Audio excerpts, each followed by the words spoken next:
Are you an author who's tired of the long waits and low royalties? Exact Rush is here to change the game. We specialize in publishing with precision, and we get your book to market in just 3 to 6 months, not years. But we're not just about books. We also support your photography, web design, and content creation needs. Our focus ranges from spirituality to pop culture, and we're excited about our diverse lineup of upcoming releases. So if you're ready to keep more of your hard-earned money and get published faster, Exact Rush is your ticket. Visit exactrush.com and turn your creative dream into a profitable reality today.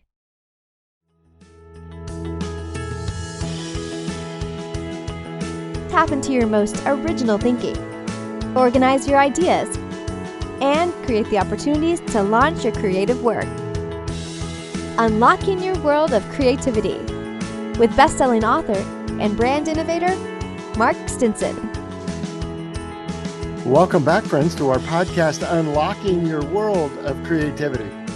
And we travel around the world talking to creative practitioners about how they get inspired and organize ideas, but most of all, how they gain the confidence and the connections to launch their work out into the world.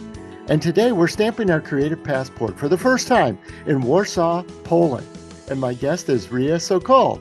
Hello, so lovely to be here. How are you? I'm terrific. It's great to see your smile, and we can't wait to learn from your creative experience and your insights. Riya is an internationally acclaimed artist. She was a singer, performer from a young age, and we'll talk about that. But now she's an acclaimed speaker, and the widespread distribution of a poem called Thank You, Coronavirus was translated into dozens of languages and received lots of awards. And Riya, I think we start there. And that is, in order to really communicate our feelings and really acknowledge even the negative, so many creative people get stuck with negative feedback. What is your insight and your experience in really processing negative experiences and turning them into something we can learn and grow from? You're asking about difficult feelings. Oh my goodness, I've got so much to say about it. I've been on the stage since I was 6. And not only I was on the stage, but also I was a soloist in a huge group. So I really know what it means to be loved because you're successful and chosen, and what it means to be hated because you're successful and you're chosen. So it's like you're in a group of 80 children and you're being chosen to be the one to stand in the front, and it keeps going for many years. So for me, it was conditional. It was conditioning me. So first of all, I got conditioned to being in the front, like being the leader, being the soloist, being a person who is standing on the stage in the lights. But second, it conditioned me also to see people happy when I'm on the stage. And the feedback was really like, the more I was loved, the more I was hated. Mm-hmm. And this was going simultaneously, literally. And then I got really offended at some point. Like, I had this rebellious moment as a teenager, and then I said, okay, I'm not going to perform anymore. But somehow my dreams, I say, they were waking me up in the middle of the night through anxiety attacks, and were just knocking. And I was getting really anxious that I'm not doing what I love doing. So I came back on the stage, and the moment I said, okay, I'm ready, I recorded my first single and my first album, and it was big success. And straight away, in the midst of hundreds of thousands emails and comments, I was able to find 3 that were about me not having a nice voice, me being stupid, and me having 2 big cheeks. And I was so focused on these 3 comments that for some reason I started going into direction where I wanted to prove that I'm fine, that I'm okay, that they can love me, that they can accept me. And I didn't focus on people who loved me. I focused on people who hated me. Yes. Which was really minority, tiny group of people. But guess what happens when you are focused on these tiny things? When you focus on them, they grow. Yes. So You give them this is attention, you exactly. water them like plants, and they do grow. And I And love the story that your first album, your first single is a big hit. This is when people almost call this instant success, as if you haven't prepared and laid the groundwork for this success before. yeah, Did you have a sense of that instant success? yes, yes, it was okay. I was working a lot, right? Like I was preparing a lot. I was singing on the concerts where there were 10 people who didn't know me, and I was performing as if I'm performing in the front of my fans and in the front of thousands of people. So of course I did a lot of work, but once I said okay, I'm doing it, it just exploded. Like it was really good single and it was very successful. But the moment I started focusing on the hate and on the difficult feedback, and my stability, awareness, my self-importance, my self-worth, and my confidence, it was so tiny, it was so little that the moment the comments hit me, I completely collapsed. I had no resources to take from, to compensate somehow, and to navigate me through this hell. I recognize that I'm in the middle of the hell. I recognize that everybody hates me. This was my immediate response. Everyone hates me. Nothing could go through this barrier of, but there are people who are loving you also. Yeah, but those hate me. Mhm. And that was a spiraling down straight into the depression. I was diagnosed after 1 year. I was diagnosed for depression, and this is when my journey started of recovery, of growing my confidence, my self-worth, my self-love, self-acceptance, and finding out who I am actually and why I am. Mhm. And it's an ongoing journey, your own Oh, recovery and personal development. How do you continue to maintain that approach? first of all, I've done like it was 10 years ago. So for the last 10 years, I did tons of trainings, workshops, healing sessions. And then I also trained myself to be a speaker, to be a performer. So I gained so much power. I found so much power in me that for now it feels it's just endless. And the way I continue is I challenge myself every single day. For example, today I was shooting a video clip where I'm dancing with a partner, with a professional dancer, 30 years. When Dancing in the Stars, he was performing and so forth. Very popular, famous, and professional, incredible dancer. I'm training with him. The last year I was training with him. I put a lot of work into sport and building my body also, and dancing, because it's very difficult. The way he teaches, he's very demanding, and he agreed to perform in my video clip. And today 5 a.m. I woke up and we were shooting since 5, and we were sweating, we were like, it was so exhausting.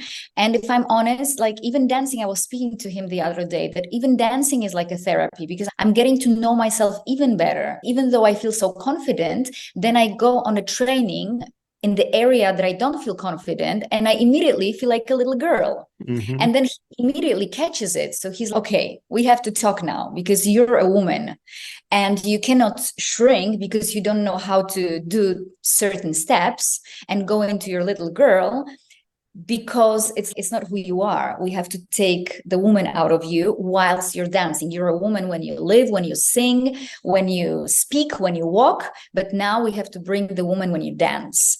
So it's an ongoing journey. And then I cry in the evenings because I feel I'm not good enough and that I shouldn't be dancing and that it's too much for me. But then I'm getting up and I'm like, okay, it's another challenge, and I'm doing it. So I do it every single day. I challenge Yes. myself, push myself into the discomfort.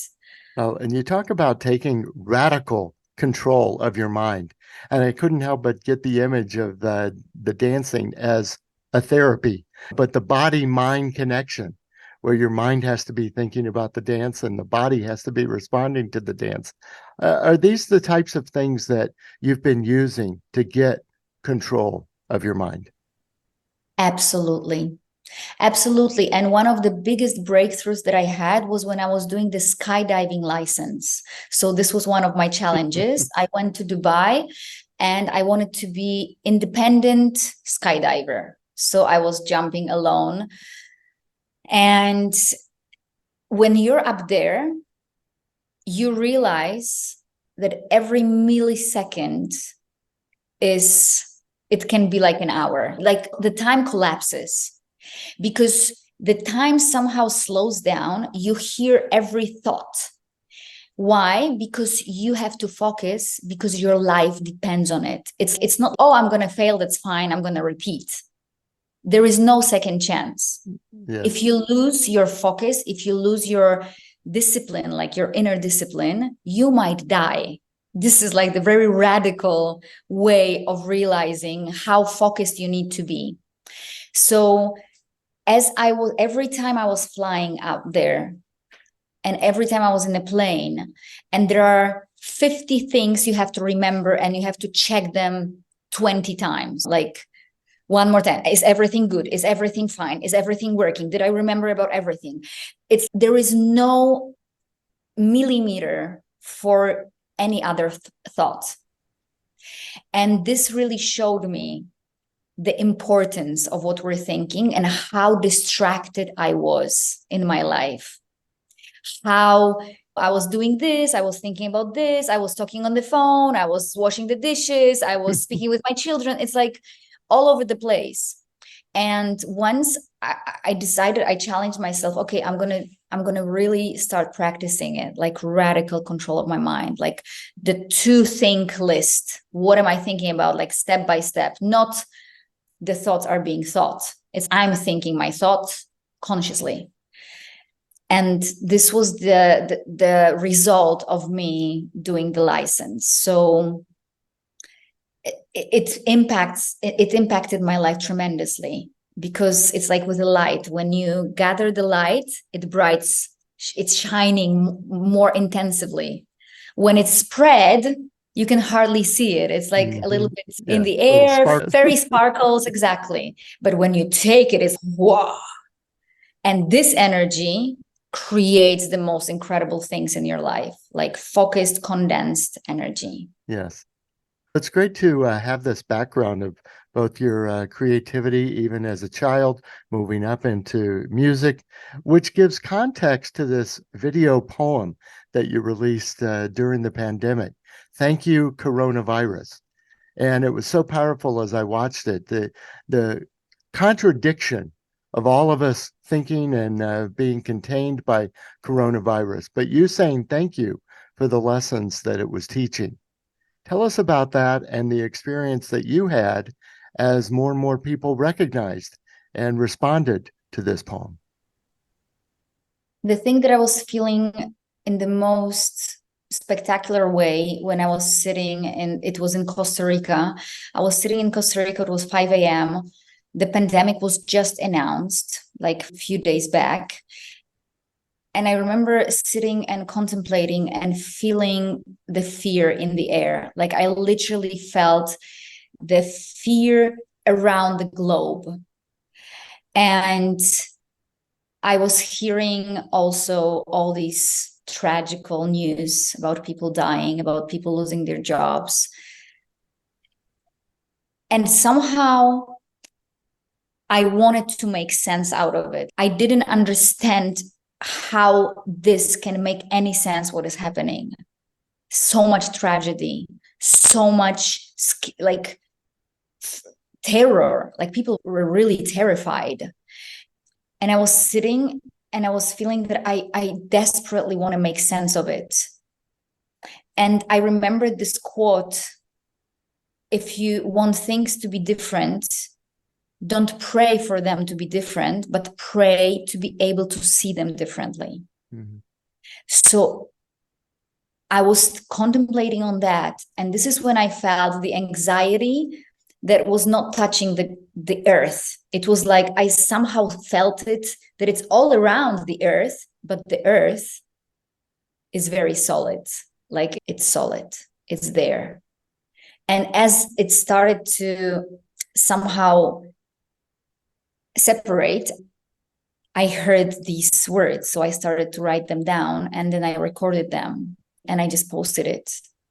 And I think the most, because the feedback that I got was just incredible. And I think that 95% of the feedback was, you gave me hope.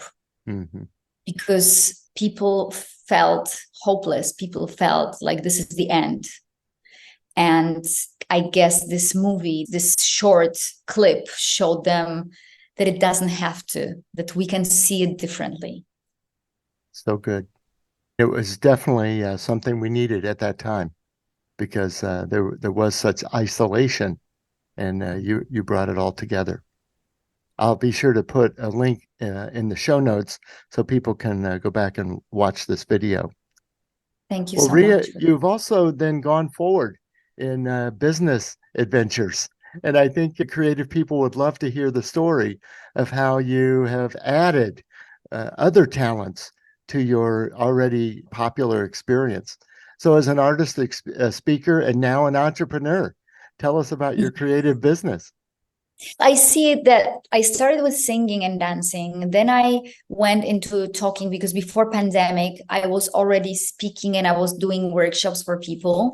And then when pandemic hit, I went online, because obviously we all went online, and I opened my online business, but I felt like it landed in me. I want to do both. This is my dream. I want to do both. So my performances are like shows where I'm singing, where I'm speaking, where I'm storytelling, where I'm dancing. Also, I'm showing my video clips. I'm showing huge piece of my life to show people what's possible, to show people where I come from, to show people that I was really ill and now I'm here. I'm living the life of my dreams.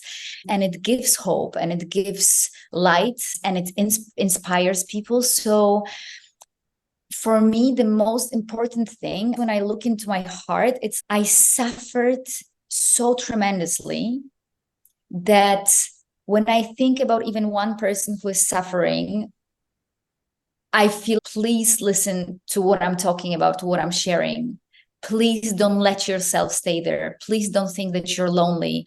Please don't think that there is no way out, because there is way out, and I'm the proof, I'm the evidence. So my main mission and my drive is to get to as many people as possible, because it breaks my heart to think that someone could end up the way I ended up and not be able to get out of there. And what were some of the lessons that you've learned so far as now a businesswoman, in addition to a creative performer? How do those two things balance out for you? I guess it's putting my heart out there, being courageous, and having boundaries, knowing my boundaries, having my standards, observing myself, being brave when it comes to talking about money, which I love to talk about, by the way, and being really aware of what I'm worth, and being very disciplined. Like I wake up every morning and I'm very feminine because I dance. I do a lot of feminine routines, but also this masculine focus, discipline, like things need to be done sometimes. Like it's nice to be in the chaos and in the emotions, and simultaneously also I have in the back of my mind, it's like things need to be done and boundaries need to be recognized. So I guess these are like, I'm balancing, I'm dancing between these two, which creates really incredible business for me Yeah. and for so many people. Yes. I'm glad you brought up the morning routine, and you mentioned that you were up this morning even filming a video. How do you keep a creative routine, a discipline that does help both your body and your mind? I talk to myself a lot. I do the coding. Coding is my method. It came when I was really ill. I was talking to myself and I was telling myself the things that I would like to hear from my best friend. So it would be, you're amazing, you're courageous, you can make it, you can do it, I've got your back. And I would be talking to myself like this. And then after many years, I recorded it and it's online on YouTube, on Spotify, everywhere, because I truly recommend it. This is what made my life so disciplined, because when it's 5 in the morning and I slept only 2 hours and I feel like I'm going to faint in the moment and I don't feel like getting up, I talk to myself. I'm being kind, but also very grounded. Let's call it that way.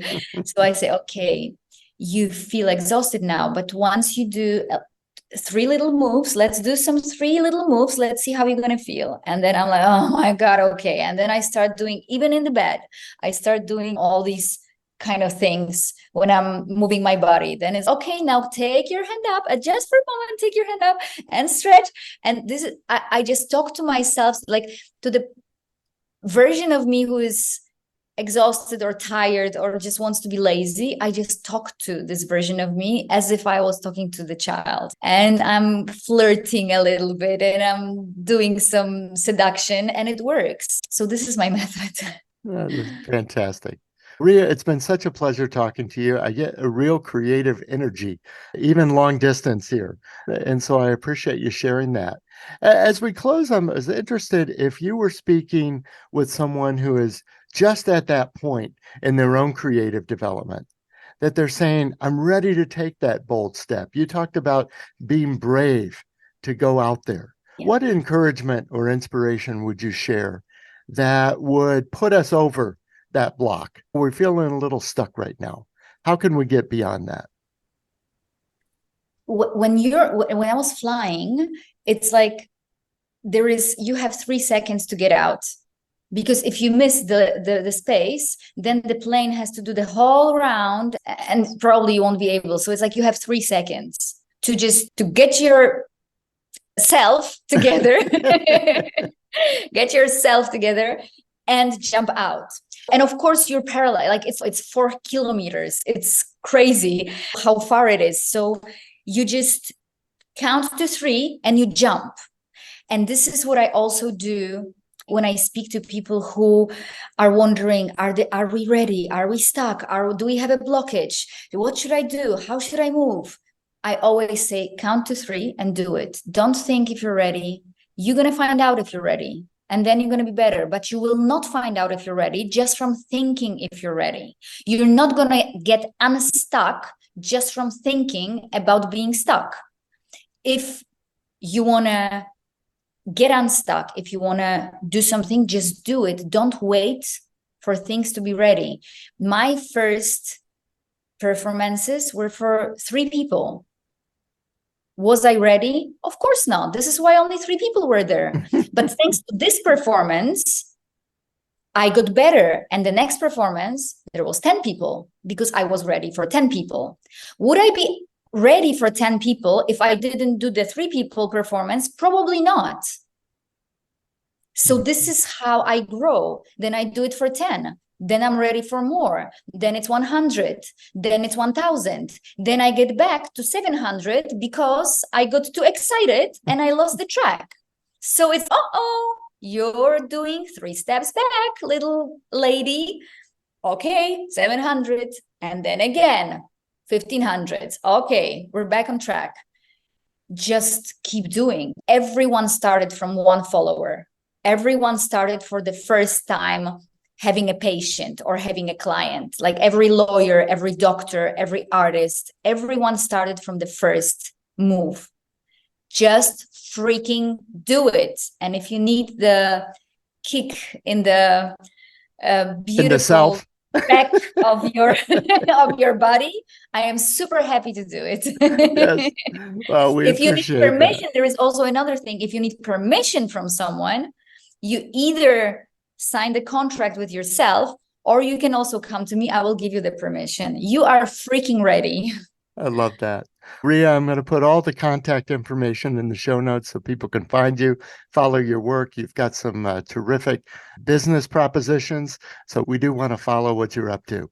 Appreciate you coming on the show, Riya. Thank you so much. It was such a pleasure. We've stamped our creative passport in Warsaw, Poland today, talking to Riya Sokol, the internationally acclaimed artist, speaker, and even now viral content creator, which is a whole new title. We have singers and dancers, but now viral content creators. And since the age of 6, as we've heard, Riya has been on the stage sharing her creativity and her approach. And we've also heard her story rising up through depression because of some of the negative comments, which we can learn a lesson there too. So really bringing an impact to the world. And Riya has been such an inspiration to us today. So listeners, come back again next time. We'll continue these conversations with creatives all over the world on getting inspired, organizing ideas, and of course, making the connections and gaining our confidence to launch our work out into the world. Until next time, I'm Mark Stinson, and we're unlocking your world of creativity. Unlocking Your World of Creativity with best-selling author and brand innovator, Mark Stinson. This program was produced by BSB Media, creators of IntelliKey Leadership Stories, Unlocking Your World of Creativity, and thepeaceroom.love.